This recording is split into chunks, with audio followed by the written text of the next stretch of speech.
Assalamualaikum warahmatullahi wabarakatuh. Kawan-kawan media, terima kasih atas kehadirannya dan kami perlu sampaikan informasi ini kepada seluruh rakyat Indonesia tentang kondisi penegakan hukum di negeri kita yang hari ini tidak baik-baik saja. Penegakan hukum yang timpang, berat sebelah, tebang pilih, pilih tebang. Apa indikatornya? Semalam 3 saksi yang kemarin diperiksa itu ada sampai jam 4. Jadi saksi atas nama Sunarto jam 4 pagi menjelang subuh baru pulang. Ini sebuah pemeriksaan yang tidak manusiawi, tidak memperhatikan kondisi fisik orang yang semestinya sudah istirahat. Ini melanggar hak asasi manusia. Jadi begini, saksi itu kan orang yang akan diambil keterangannya berkaitan dengan suatu peristiwa yang dia lihat, dia dengar, dia alami sendiri. Dan pengambilan keterangan itu tentu dalam batas-batas waktu yang bisa diberikan secara baik begitu. Jadi jam 4 subuh itu, jam subuh baru pulang.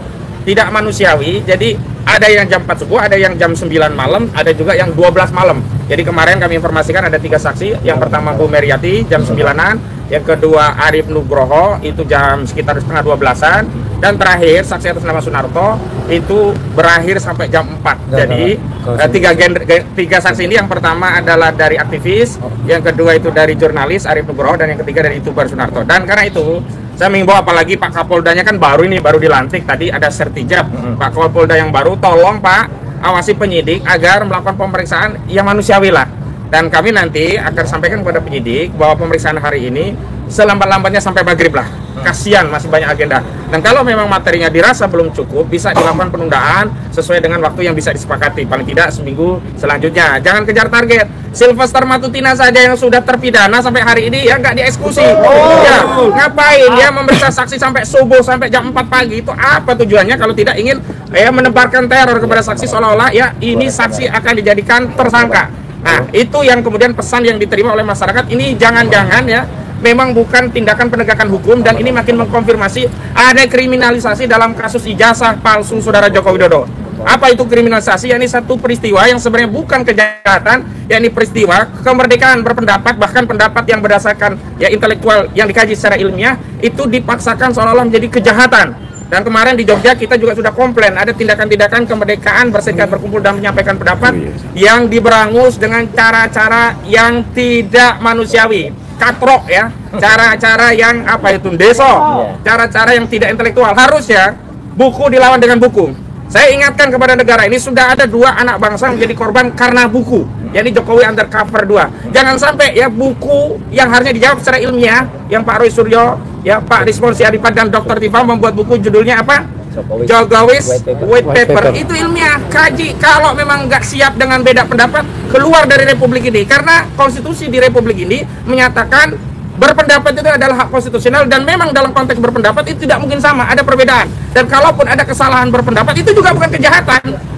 Jadi jangan sampai orang takut berpendapat. Kenapa? Pertama, beda berpendapat. Yang kedua, salah berpendapat. Padahal beda pendapat dan salah berpendapat itu bagian dari hak konstitusional, bukan maling, bukan korupsi, bukan kejahatan yang bisa dipidana. Nah, itu yang pertama. Yang kedua, sejak awal kami sudah komplain ada penyelundupan hukum di kasus ini.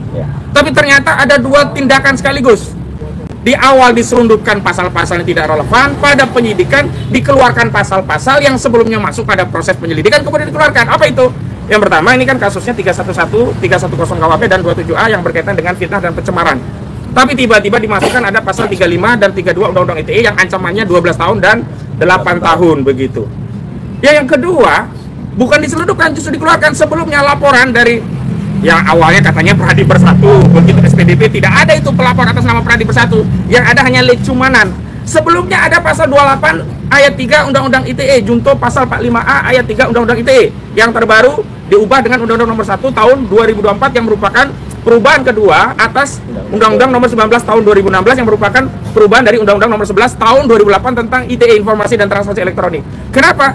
Pasal 28 ayat 3 itu mengedarkan kabar bohong yang menerbitkan kerusuhan, yang mengakibatkan kerusuhan. Ternyata yang bohong itu justru Pradi Bersatu. Sebelumnya kalau wawancara kemana-mana, dia katakan Pradi Bersatu melaporkan, Pradi Bersatu melaporkan. Ternyata setelah SPDP tidak ada pelapor atas nama Pradi Bersatu. Begitu kami kritik ini ada kebohongan, pasal 28 ayat 3 tentang pasal kebohongan ini hilang.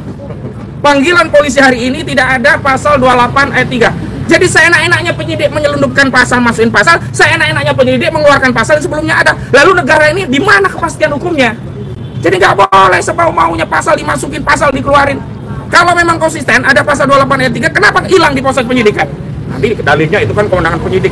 Nggak bisa ya, kewenangan itu ada batasan. Kalau sejak awal pasalnya apa, itu konsisten. Dan harusnya kalau memang pasalnya 310, 311 dan 327A tentang pencemaran dan fitnah, nggak relevan, nggak boleh diterima pasal 35. Dan disitulah ya ada intensi yang jahat dari pelapor, yang di Saudara Joko Widodo, ingin ya agar orang yang tersangka dengan status walaupun pencemaran karena ada pasal 35-nya itu bisa ditahan. Walaupun nanti di pengadilan nggak terbukti 35-nya, yang penting dalam proses penyidikan bisa untuk menahan. Ini jahat ini.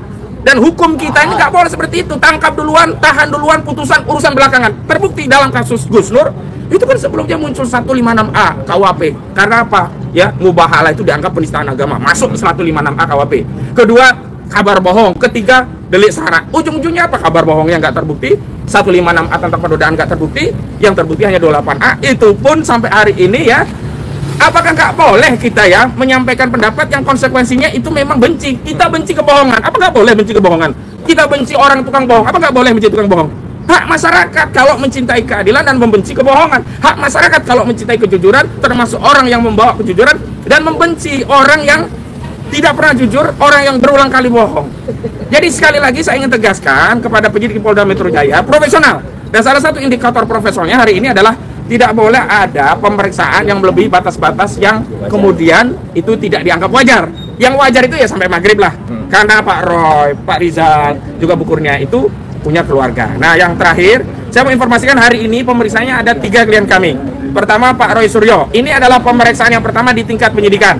Sebelumnya sudah pernah diperiksa di tingkat penyelidikan. Yang kedua, Kurnia Triroyani. Yang ketiga, Bung Rizal Fadilah. Kalau Pak Roy ini akademisi, peneliti, Bu Kurnia ini advokat, yang ketiga Pak Rizal Fadilah ini aktivis. Jadi ada 3 genre ya hari ini yang diperiksa. Dan saya mau tegaskan khusus Bu Kurnia, ini sebenarnya ngaco laporan ini. Semestinya kalau dia tahu ini adalah advokat dan memang tugas tanggung jawab advokat untuk membela klien, dan konteks pergi ke Solo itu dalam konteks untuk mendampingi klien, juga peristiwa Jogja, juga peristiwa diskusi-diskusi dan yang lain itu mendampingi klien, ini tidak boleh langsung dibawa ke Polda, dibawa di laporan polisi, harus bawa ke Dewan Kode Etik Advokat, ke Dewan Kehormatan, diperiksa oleh Dewan Kehormatan Advokat. Dalam hal ini Bu Kurnia bernaung di Perhimpunan Advokat Indonesia, Peradi, Peradi saja ya, nggak ada bersatunya ya, Peradi ya. Ya, itu harus diteliti dulu apakah ini bagian dari tugas dan fungsi sebagai advokat yang menjalankan tugasnya dalam rangka untuk melaksanakan kuasa yang diperoleh dari klien, atau memang ini keluar dari itu. Kalau memang itu bagian dari tugas fungsi advokat, nggak bisa dipanggil oleh penyidik. Ini kita sesama penegak hukum, nggak boleh dong offset penyidik manggil advokat. Nanti advokat manggil penyidik kan nggak boleh juga. Jadi semua harus menghormati koridor hukum sebagai bagian dari catur wangsa. Penegak hukum, advokat penegak hukum, jaksa penegak hukum, penyidik penegak hukum, hakim pun penegak hukum, gitu. Dan terakhir memang saya mau tegaskan, ini berkaitan masih lagi-lagi berkaitan dengan suatu peristiwa yang dikatakan ada dugaan tindak pidana, jadi peristiwa pada 22 Januari 2025. Tapi kita belum tahu apa peristiwanya. Pak Roy sendiri dalam tahap penyelidikan sudah menyatakan nggak ada peristiwa yang dialami, dilihat, dia dengar di peristiwa 22 Januari. Tapi kita menghormati panggilan penyidikan. Jadi kalau kemarin ya kita melakukan penjadwalan ulang, bukan mangkir, karena kita resmi datang kemarin. Dan hari ini kami ya secara kesatria ya mendatangi penyidik untuk memberikan keterangan sesuai dengan apa yang dikehendaki oleh undang-undang. Jadi hari ini kami mematuhi undang-undang. Untuk itu dari Pak Roy Suryo silakan untuk menyampaikan statementnya sebelum pemeriksaan. Silakan Pak Roy. Assalamualaikum warahmatullahi wabarakatuh. Waalaikumsalam. Ya, sesuai dengan tadi yang disampaikan oleh kuasa hukum kami ya, koordinator non litigasi Pak Ahmad Kosinuddin, saya bersama dengan Bu Kurnia Triroyani bersama dengan Pak Rizal Fadilah ini hadir untuk memenuhi panggilan yang pertama ya, gitu, panggilan selaku saksi yang pertama. Jadi jelas ya panggilannya selaku saksi. Kenapa kami baru hadir sekarang? Karena memang jelas ya, kemarin baru saja 3 hari yang lalu kita secara bergembira merayakan 80 tahun kemerdekaan Indonesia.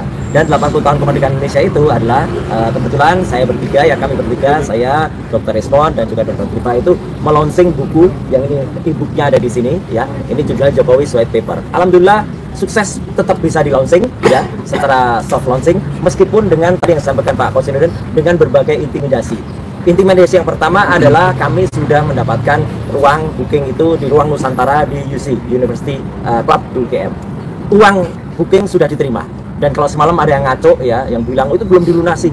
Mana ada penggunaan gedung terus dilunasi duluan, semua makanan dibayar semuanya ya. Itu orang picik yang mengatakan begitu ya. Semua selesai baru dibayar. Jadi booking sudah kita lakukan, tapi mendadak kita dengar kabar minggu malam tanggal 17 Agustus 17 Agustus loh, kita sedang merayakan 80 tahun kemerdekaan Indonesia. Tiba-tiba gedung itu disatroni. Saya bilang disatroni karena katanya nggak resmi. Ada petugas dari polsek setempat itu datang dan kemudian melakukan intimidasi dan lain sebagainya, interogasi. Dan akhirnya pagi-pagi, Senin pagi, pada hari H kami akan menyelenggarakan. Tiba-tiba panitia kemudian informasi ruang itu nggak bisa dipakai. Ya sudah, karena ruangannya nggak bisa dipakai, kita pakai coffee shop. Teman-teman tahu kalau di coffee shop itu siapa aja boleh masuk, siapa aja boleh pesan makan, siapa aja boleh pesan minum. Ya kita pesan makan, minum, dan kita karena tamu-tamu sudah datang, dan diantara tamu itu ada Pak Jenderal Tresno Sudarto, ada Mas Refli Harun, ada juga Pak Saididu. Ya kita kan nggak mungkin menolak beliau-beliau itu terus kemudian Pak kita pindah. Ya udah kita di situ aja, atau kita makan-makan di situ. Nah disitulah tiba-tiba ada peristiwa, yaitu, dan ini peristiwa sangat menyesakan. Sekali lagi tolong diingat ya. Baru kali ini kita ngalami setelah lagu kebangsaan Indonesia Raya kita nyanyikan, setelah himne Gajah Mada kita nyanyikan, ya saat doa kepada Tuhan yang Maha Kuasa, kepada Allah Subhanahu Wa Taala, lampunya dan AC-nya dimatikan. Ini kan luar biasa jahatnya, luar biasa tidak bermoralnya, luar biasa tidak beragamanya oknum yang melakukan itu. Ya, gitu. Tapi kami tetap terus. Terima kasih atas bantuan media, terima kasih atas bantuan teman-teman YouTuber. Lampu-lampu Anda menerangi kehidupan kami, menerangi kehidupan kita semua, dan itulah lampu yang menerangi peristiwa kita ketika kita soft launch sampai dengan selesai. Juga mikrofon juga tetap on karena kita pakai wireless yang sudah kita antisipasi pakai baterai.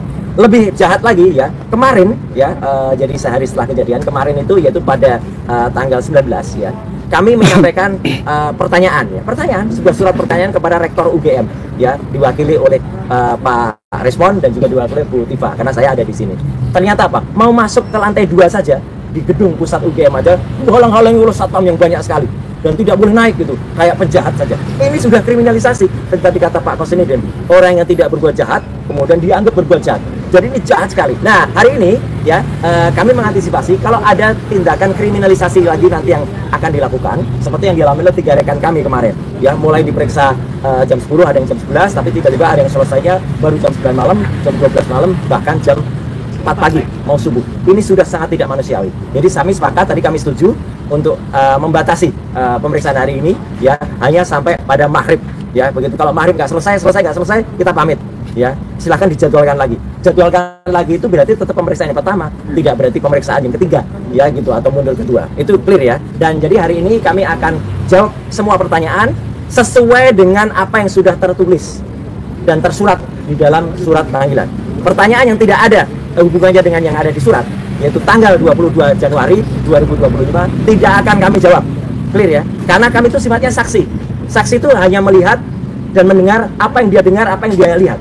Kalau tanggal 22 itu kami tidak mendengar apapun, tidak melihat apapun, dan tidak ada di lokasi itu, ya kami nggak boleh menjawab. Saksi tidak boleh berpendapat. Yang boleh berpendapat itu ahli. Ya, kami bukan ahli di sini. Kami itu saksi yang dimintai keterangannya, bukan dimintai pendapatnya. Lagian yang sangat tidak profesional, ya saya tambahkan tadi yang disampaikan Pak Kosinudin. Dulu ketika kami diklarifikasi, tanggalnya berbeda.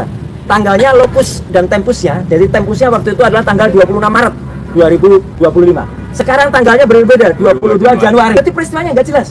Yang dilaporkan itu tidak jelas. Berarti, jadi yang pelapor tidak mengerti tanggalnya di mana. Ini nggak boleh. Yang namanya pencemaran nama baik, yang namanya dia kemudian fitnah, itu harus dia mengalami, harus dia sini kan teman-teman sudah tahu. Katanya pelapornya bukan saya mengatakan, itu pengecut namanya. Dia justru membenturkan sesama anak bangsa, membenturkan penyidik Polda Metro Jaya untuk mencari-cari ya gitu kepada pasal-pasal yang ada. Dan yang satu lagi yang ada kelompok yang namanya tadi pernah bersatu atau pernah bercerai tadi ya, itu mereka bahkan kemudian tidak menggunakan kelompoknya tapi kemudian menggunakan sendiri, dan mereka juga tidak profesional. Tadi katanya ada 5 orang yang melaporkan, ada yang di Depok, ada yang di Jakarta Pusat, Jakarta. Ternyata sudah polisi sudah capek-capek manggilin saksi-saksi, kemudian ternyata yang 2 dibatalkan. Ya mereka menarik laporan. Ini kan penghinaan terhadap kepolisian. Ya, lapor tapi kemudian, dan ada lagi penghinaan. Salah satu orang yang sering datang kemudian memberikan kesaksian, itulah orang yang namanya Sylvester Matutina. Penghinaan karena dia adalah terpidana. Orang yang terpidana selain tidak boleh menjadi komisaris, juga tidak bisa memberikan keterangan. Keterangannya harus cabut, apalagi dia memberikan keterangan yang konon sangat esensial ketika peristiwa di Solo. Itu nggak boleh, harus dianggap. Karena apa? Kalau dia masuk penjara, berarti dia nggak ada di peristiwa itu. Jelas kan? Dia nggak bisa memberikan keterangan di situ. Jadi kenapa dia bisa memberikan keterangan? Karena dia melarikan diri, tidak ditahan. Hari ini dia juga lagi mengajukan PK, tapi itu urusan lain. Kalau sampai negara mengizinkan PK dia, malu sekali negara ini. Orang yang mengajukan PK itu harus menjalani eksekusi dulu. Tapi saya kembali ke sini, ya terakhir yang saya sampaikan, doakan semoga teman-teman juga sabar, teman-teman juga menunggu kami ya. Kami akan lakukan sebaik-baiknya meskipun kami dengar pemeriksaannya itu nanti akan ada 24 eksemplar yang di-print tiap halaman. 20 berkas Ya, 24 berkas ya tiap halaman. Jadi kalau berkasnya ada 10 halaman ya 240. Ngeprintnya bisa 3 jam. Ya gitu. Jadi moga-moga kalau memang pelapornya itu memang punya niat baik ya, dia tidak ingin mengerjai petugas kepolisian Polda Metro Jaya untuk mengerjakan hal yang konyol. Sekali lagi ini hal konyol karena pelapornya tidak tahu apa yang dia laporkan, ya dia katanya tidak mengerti orang-orangnya, dia mengubah tanggalnya, ya apakah Polda Metro atau pelapor yang ubah tanggal, dan para pelapor yang lain ya para termul-termul ini ya itu kemudian mencabut laporannya, ada yang mencabut laporannya. 2 dari 3 laporan dari dicabut itu harusnya dipertanyakan gitu, nggak boleh seenaknya aja nyabut dan kemudian nanti masuk kali pasal-pasal juga selundupan semua yang dimasukkan. Jadi saya kira itu yang bisa saya sampaikan. Ya berikutnya saya kembalikan dulu ke Pak Kosinudin untuk nanti serahkan kepada yang lain. Ya gitu. Selanjutnya Bang Rizal. Ya silakan Bang. Ya silakan Pak Rizal. Pak Rizal di tengah. Biar sama. Assalamualaikum warahmatullahi wabarakatuh. Waalaikumsalam. Jadi kami ya sebagai terlapor juga hadir untuk memenuhi panggilan Polda Metro Jaya ini. Saya kira walaupun bagaimana kita orang yang sangat menghormati hukum, justru yang kita sayangkan adalah pihak Polda Metro Jaya yang tidak menghormati hukum. Gitu. Justru sebaliknya lebih bernuansa pada kepentingan politik dengan memperalat hukum, sehingga menjadi mekanismenya tidak sesuai dengan aturan-aturan hukum, seperti yang tadi disampaikan oleh Pak Kosinudin, bahwa banyak sekali hal-hal yang janggal, mulai dari soal awal pelaporan sampai pada proses waktu klarifikasi sampai kini penyidikan atau naiknya klarifikasi ke penyidikan pun itu sebenarnya bisa dipersoalkan secara hukum. Saya kira ini menjadi tabungan untuk bagi para kuasa hukum untuk terus mempermasalahkan aspek-aspek hukum. Kemudian dengan menggabungkan laporan-laporan yang ada di beberapa Polres kepada laporannya Joko Widodo di Polda Metro Jaya ini, sebenarnya ada satu titik temu yang harus menjadi persoalan serius kita, yaitu ijazah Joko Widodo yang diduga palsu. Oleh karena itu dalam beberapa momen kita sampaikan seharusnya awalnya yang harus mengumumkan keberadaan ijazah itu adalah Joko Widodo, tapi karena sudah disita oleh pihak Polda Metro Jaya, maka pihak Polda Metro Jaya harus mengumumkan kepada rakyat, kepada masyarakat, kepada publik, ini loh, gitu kan, ijazah yang dipertanyakan itu. Tapi sampai sekarang tidak muncul juga pengumuman itu. Oleh karena itu, maka sudah selayaknya nanti pada proses pemeriksaan kita sebagai pelapor, maka pihak Polda atau penyidik menunjukkan kepada kami semua ini buktinya, gitu kan, tentang ijazah itu. Dengan begitu kita bisa memberi jawaban-jawaban, kesaksian-kesaksian, pandangan-pandangan yang sesuai dengan kapasitas kami sebagai pelapor, sesuai dengan terlapor, sesuai dengan apa yang dipertanyakan. Tapi jika nantinya memang tidak bisa ditunjukkan, itu persoalan lain. Itu yang menjadi nanti pertimbangan kami juga. Itu poin berkaitan ijazah itu harus ditunjukkan. Kalau tidak, masa disembunyikan terus-menerus. Kemarin yang menyembunyikan Joko Widodo, sekarang yang menyembunyikannya Polda Metro Jaya. Lalu siapa lagi nanti akan menyembunyikan? Saya kira ini persoalan serius bangsa dan negara kita. Selanjutnya, dengan menggabungkan seluruh laporan, itu gambaran bahwa ini ada apa yang kita sebutkan gado-gado, ya, gado-gado delik, gado-gado pasal, gitu kan, gado-gado terlapor, itu sembarang saja ini, gitu. Inilah kesewenang-wenangan dengan menggunakan alat hukum. Saya kira ini sangat berbahaya. Ini yang sedang kita hadapi sekarang ini bukan persoalan laporan Joko Widodo mengenai pencemaran dan fitnah, bukan hanya itu. Ini persoalan bangsa mengenai bagaimana hukum diperalat oleh kepentingan politik atau kepentingan personal. Mantan Presiden RI 10 tahun. Saya kira ini persoalan yang sangat serius itu. Oleh karena itu, maka apa yang dihadapi oleh para terlapor sekarang dalam proses pemeriksaan itu pun menjadi bagian dari perlawanan kita untuk menegakkan terus keadilan, kejujuran, dan kebenaran. Saya kira ini adalah hal yang menjadi beban sekaligus kewajiban dari pihak terlapor, khususnya kuasa hukum juga, semualah kita, bahwa yang layak untuk diproses hukum itu bukan kami, bukan. itu kami yakin tidak layak ini. Ini dicari-cari, yang lebih layak untuk diproses hukum itu Joko Widodo, karena dia yang dituduh, dia yang dipermasalahkan mengenai ijazahnya yang diduga palsu, dia yang harusnya menjadi pesakitan. Oleh karena itu, sampai kapanpun kita akan mengejar, sampai kapanpun kita akan melawan. Kita pribadi atau kita sebagai komunitas para pejuang kebenaran, kejujuran, dan keadilan, atau warga masyarakat yang akhirnya sadar bahwa sebenarnya yang diyakini bahwa ijazah Joko Widodo itu palsu.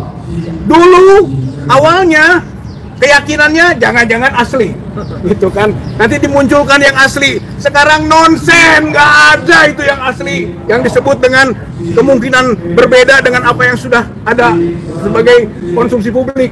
Nggak ada itu. Yang ada sudah dianalisis, sudah dibongkar, sudah dikaji, sudah diteliti oleh Dr. Roy, Dr. Rismon, Dr. Tifa, dan yang lain-lain juga yang ikut serta menelaah bahwa sebenarnya kalau yang begitu itu ijazah palsu namanya. Itu. Dan itu yang harus menjadi sekarang kewajiban dari Joko Widodo, membalikannya bahwa ijazahnya asli. Bukan kita yang menuduh ijazah palsu harus membuktikan. Yang harus membuktikan sekarang adalah Joko Widodo bahwa ijazahnya asli. Karena rakyat, masyarakat, bangsa Indonesia sudah yakin bahwa ijazah Joko Widodo, baik yang SMA maupun yang perguruan tinggi atau UGM, itu palsu. Makanya saya juga ikut serta membuat buku. Ya, gitu ya. Bukunya itu publik yakin ijazah Jokowi palsu. Itu mudah-mudahan menjadi kompromen dari buku induknya. Ya, buku induknya Dr. Roy, Dr. Rismon, Dr. Tifa mengenai Jokowi's White Paper. Ini pandangan publik sekarang, politik, sosial, hukum, dari pandangan publik masyarakat tadi tentang bagaimana mereka melihat ijazah Joko Widodo ini. Intinya adalah publik yakin ijazah Jokowi palsu. Saya kira kita akan berjuang terus. Apapun yang terjadi pada proses-proses hukum tidak akan mengurangi perjuangan kita semua. Insya Allah kebenaran akan terbukti, kejujuran menang, mengalahkan penipuan, kebohongan yang dilakukan oleh Joko Widodo. Saya kira ini yang menjadi penting. Mudah-mudahan sekarang adalah fase menuju cepat terkuaknya ijazah palsu Joko Widodo. Kesemutan, kebas, nyeri seperti ditusuk. Saraf gak diperhatiin sih. Minum Neurobion untuk hentikan kerusakan saraf dari sumbernya. Saraf aja aku perhatiin, apalagi kamu. Neurobion. Lo harus cari dia. Siapa? Anak gue. Aku sudah cari anak kakakku di banyak sekolah di Jakarta Timur, dan ini sekolah terakhir.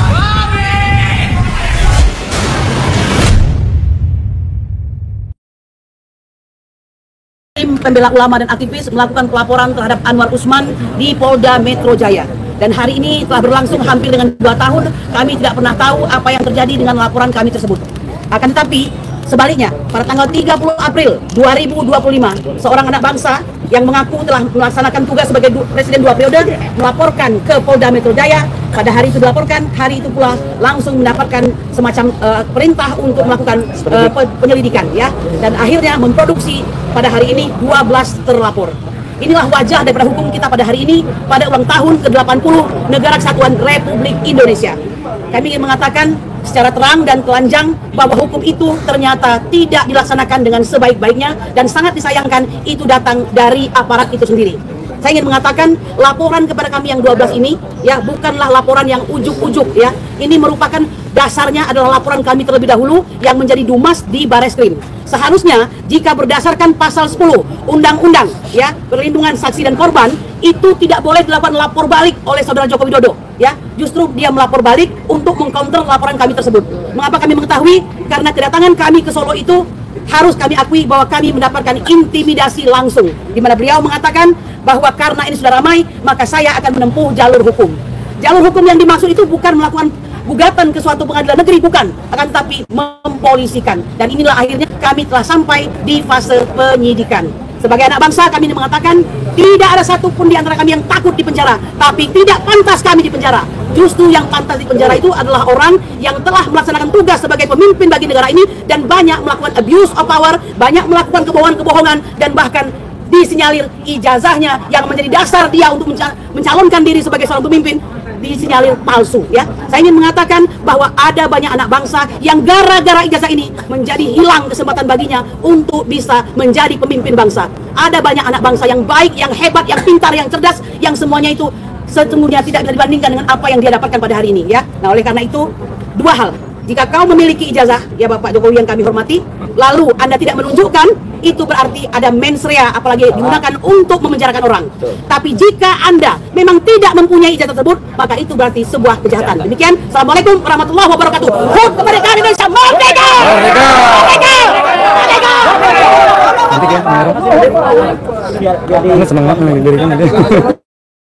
Ada pertanyaan, silakan. Ada pertanyaan cukup ya? Iya Pak, ini satu pertanyaan aja. Ini kan penyidikan karena ada unsur pidana. Nanti dari Pak Roy sendiri ada yang dibawa nggak berkelas itu boleh ke kamera. Oke, jadi hari ini saya tidak membawa apa-apa, ya, karena memang ini harusnya tidak ada apa-apa, ya, gitu. Jadi sebuah laporan yang salah, sebuah laporan yang konyol, ya, banyak sekali kesalahan, dan harusnya sebagai Kapolda Metro Jaya yang baru, ya, Pak Irjen Asep, ya, tolong koreksi anak buah Anda. Ya, anak buah Anda menjalankan tugas yang tidak semestinya. Ya, itu aja pesan saya, dan kepada Pak Prabowo juga, ya, kalau ini terjadi sesuatu maka diresim ke Pak Prabowo lah di pemerintahannya, terjadi kriminalisasi dan terjadi intimidasi terhadap anak bangsa yang dilakukan oleh aparat kepolisian yang seharusnya tidak terjadi. Saya kira itu aja, ya. Sejauh ini berarti PD nggak salah di kasus ini, ya? Kenapa? Berarti sejauh ini PD nggak salah di kasus ini, ya? Optimis kalau tidak salah. Oh iyalah, itu justru kami makanya berani menerbitkan buku itu dengan benar, gitu ya. Gitu. Saya kira itu dulu, ya, yang ingin saya sampaikan. Sedikit aja, ada satu pasal hukum saya ingin nambahkan sebentar aja, namanya Pak Timbo. Ya, rekan-rekan media, ya, ada dua hal yang mau kami tambahkan. Pertama, kami akan nanti memprotes tentang legal standing Irtipidum untuk memeriksa kalian kami. Ya. Karena perkara ini adalah perkara harusnya dari Krimsus, ya, karena menyangkut STTP yang diatur dengan oleh Undang-Undang Sisdiknas sama Undang-Undang Pendidikan Tinggi. Nah, klien kami juga adalah masyarakat pemerhati pendidikan, sehingga berhak untuk membongkar semua permasalahan ijazah ini sampai tuntas. Ya. Itu nanti akan menjadi keberatan kami ke penyidik. Ya. Terima kasih. Ya, terima kasih. Ada tambahan dari Gafur satu hal. Ini biar kita tahu hukum nggak timpang. Kuasa hukum kita juga, ya. Abdul Gafur. Jadi teman-teman media, saya ingin menyampaikan satu hal terkait dengan kasusnya Sylvester Matutina. Ya. Kasus Sylvester Matutina hari ini kan dijadwalkan untuk disidangkan. Ya, kasus ini menunjukkan ada suatu kesenjangan hukum dan disparitas hukum yang luar biasa. Di satu sisi, pemeriksaan terhadap laporan Pak Joko Widodo sedang dikebut oleh Polda Metro Jaya. Tetapi di sisi yang lain, aparat penegak hukum sedang mempertontonkan suatu penegakan hukum yang tidak berimbang, yang tidak adil, yang pilih kasih, ya, yang tidak sesuai dengan KUHP, melanggar asas legalitas, melanggar semua tatanan sistem hukum kita. Kenapa? Karena kasus Sylvester Matutina itu sudah inkrah. Dan hari ini kami mengharapkan kepada Kejaksaan Negeri Jakarta Selatan, dan kami juga sudah mengirimkan surat mewakili tim kuasa hukum Pak Roy Suryo CS itu kepada 3 pejabat di Kejaksaan Agung Republik Indonesia, yaitu pertama Pak Jaksa Agung ST Burhanuddin, kedua Jaksa Agung Muda Bidang Pengawasan, dan ketiga Jaksa Agung Muda Pembinaan. Silakan Pak ditindaklanjuti, karena hari ini saudara Sylvester akan menghadiri sidang perdana permohonan PK, dan berdasarkan pasal 265 KUHP dan dan Surat Edaran Mahkamah Agung nomor 1 tahun 2012 terkait dengan PK di bidang pidana, maka pemohon PK dalam hal ini Sylvester Matutina wajib hadir. Dan kalau tidak hadir, PK-nya tidak bisa diproses oleh Pengadilan Negeri Jakarta Selatan. Dan kalau diproses oleh Pengadilan Negeri Jakarta Selatan, berarti telah terjadi kerusakan hukum yang masif dilakukan oleh Kejaksaan dan dilakukan juga oleh Pengadilan Negeri Jakarta Selatan. Ya. Hal yang kedua, Saudara Sylvester berdasarkan keterangan dari Kapus Penkum Kejaksaan Agung yang notabene merupakan mantan Kepala Kejaksaan Negeri Jakarta Selatan menyatakan bahwa surat eksekusi telah diterbitkan pada tahun 2019, tetapi karena saudara Sylvester tidak bisa ditahan karena saat itu menghilang. Hari ini saudara Sylvester akan menghadiri persidangan PK. Pak Jaksa Agung, Pak Jaksa Kejari Jakarta Selatan, Tangkap Sylvester di Pengadilan Negeri Jakarta Selatan. Bunuh dia hari ini. Penjarakan.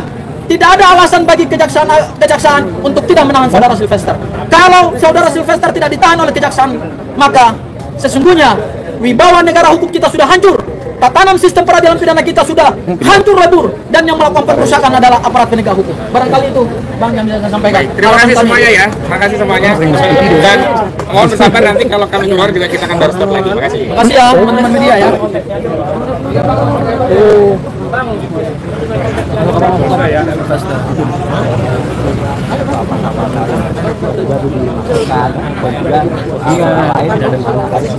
Kami ini tidak jadi terperiksa, tapi kami ini lapor terhadap dugaan 99,9% ijazah dari Kirim Jepang. Enggak, kita kan ikuti aja, lihat surat panggilannya saja, saya udah senyum aja gitu. Jadi nanti akan saya jawab dengan tegas dan jelas bagaimana alasan itu. Ya, benar itu. Ya, alasan benar kenapa surat itu harus kita jawab dengan tegas ya, dan tidak boleh melakukan kriminalisasi baik kepada saya maupun kepada 11 teman-teman yang lain yang dengan pemeriksaan sampai jam 4 pagi ya, semalam itu sungguh tidak manusiawi dan sungguh tidak beradab gitu ya. Oke, saya kira itu ya. Terima kasih. Pak, semangat Pak.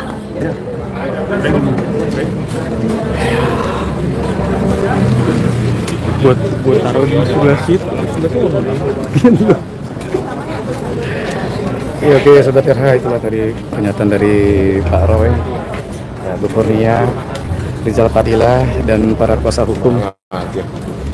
Dan apa yang dikomentarkan oleh Pak Roy, dia tidak mau disidik sampai sampai maghrib ya. Dia pengen sampai maghrib. Pemeriksaan sampai maghrib, tidak mau larut-larut. Itu dia. Dan bertepatan di hari ini juga tadi dari kuasa hukum Abdul Ghafur, ya katanya akan ada sidang PK Sylvester, dan secara hukum, proses hukum kata Pak Abdul Ghafur itu tidak boleh karena Sylvester ini belum ditahan katanya, dan proses PK itu harusnya kan narapidana ini nih Sylvester kan itu harus ditahan dulu baru bisa proses PK.